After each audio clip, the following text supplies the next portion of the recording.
धरती पर नहीं होते तो आप लोग क्या करते? सोचो, विचार करो। मन में बार बार विकल्प आता है। आचार्य महाराज इस पद पर आरूढ़ नहीं होते।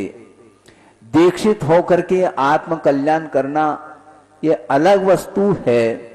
वस्तुतः आत्म कल्याण की ही दृष्टि प्रत्येक की रहती है, किंतु आत्म कल्याण करते हुए साथ साथ विश्व कल्याण करने के लिए जो योग्यता आती है जीवन में, वह आपको देखने को मिल रहा है।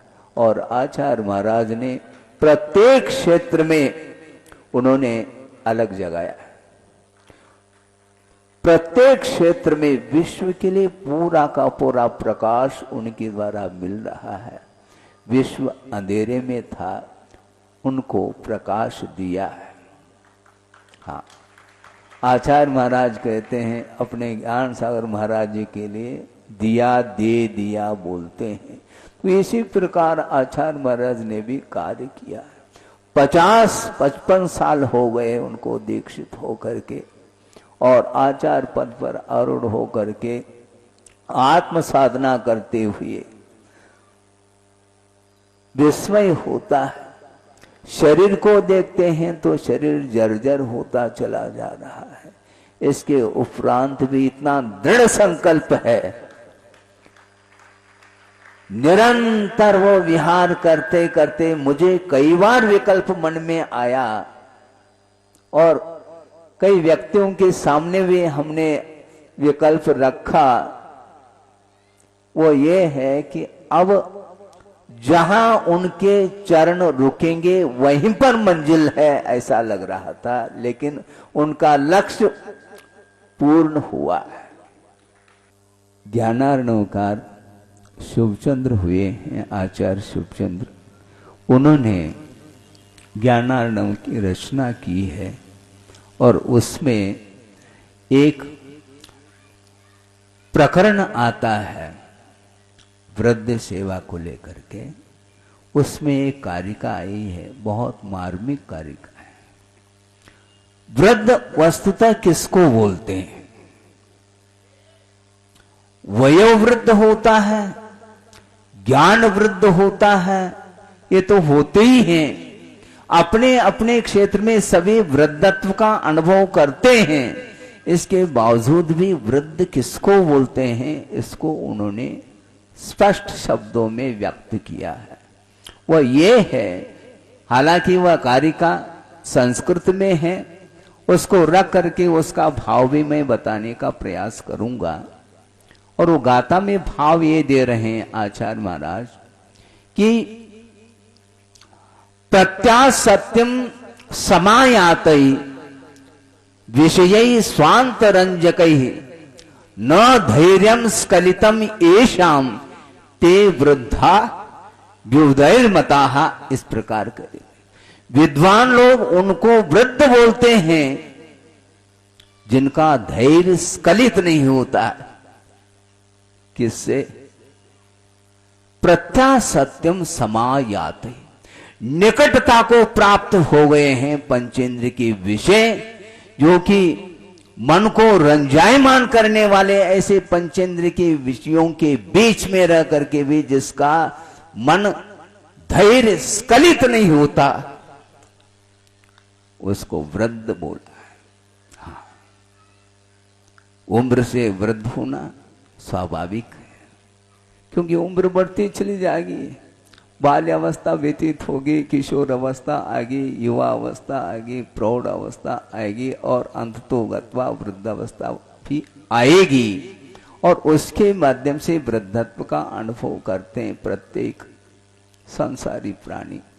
किंतु वृद्ध किसको बोलते हैं? पंचेंद्र की विषय भरपूर मिलने के उपरांत भी जिसका मन स्खलित नहीं होता, वही मैं देख रहा हूं। यंग अवस्था में आए, 20 साल की उम्र में उन्होंने परित्याग कर दिया घर का। है व्यवहार में कहने में आता तो है, वस्तु तो घर किसी का कुछ है ही नहीं, फिर भी व्यवहार में उसका परित्याग किया और उस 20 साल की उम्र में निकल पड़े, आचार्य देशभूषण जी के संग में रहें और आजीवन ब्रह्मचर्य व्रत अंगीकार किया। और सुनने में आता है सप्तम प्रतिभा भी उन्होंने अंगीकार कर ली। उसके बाद 1 साल व्यतीत होने के उपरांत यात्रा करते करते करते श्रवण बेलुगला की ओर पहुंच गए। पूरा संघ पहुंचा आचार्य देशभूषण जी का, उसमें ये भी थे ब्रह्मचर्य अवस्था में।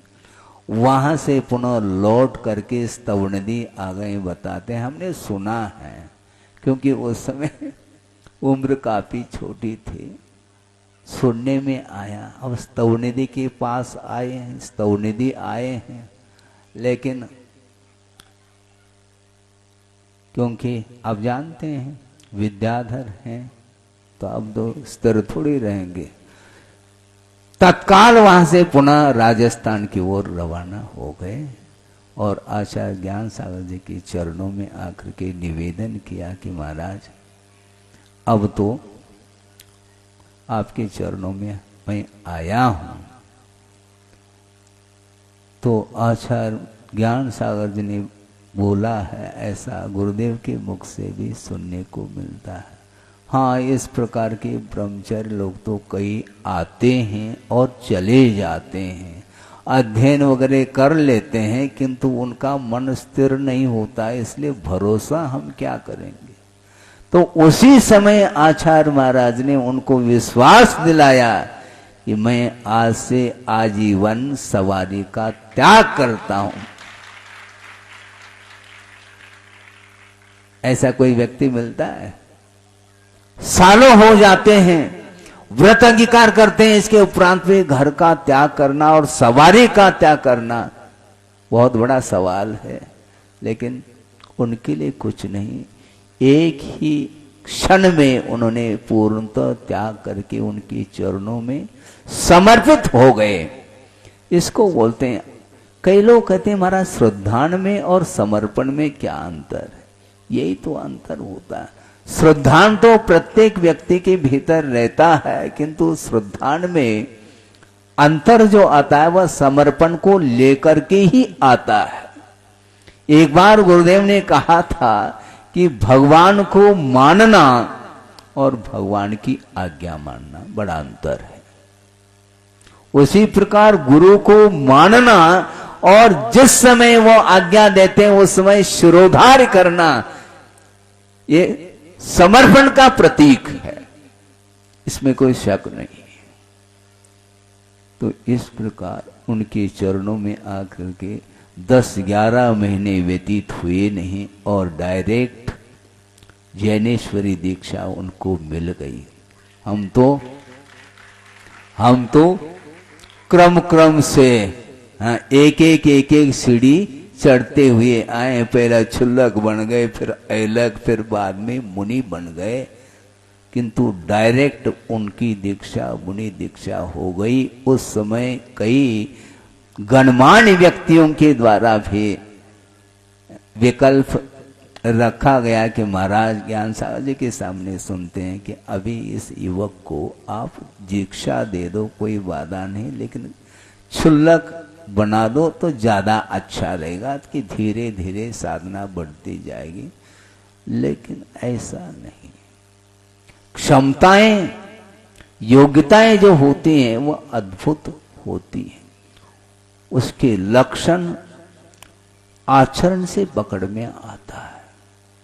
और उनने ये भी कहावता थे, बहुत देर कर लिया आपने, क्योंकि आचार्य ज्ञान सागर जी की उम्र उस समय काफी 75-80 को पार कर रहा था, उस समय की बात है। तो इसके उपरांत भी उन्होंने कहा कोई बाधा नहीं, आपका कार्य हो जाएगा।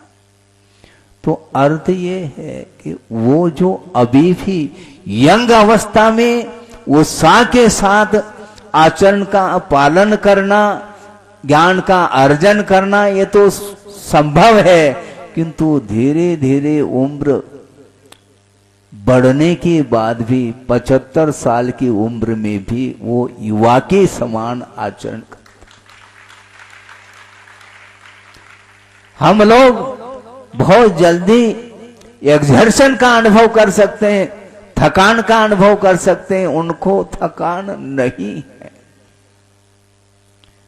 उपदेश देते देते आचार्य थकते नहीं, हम भले थक जाए।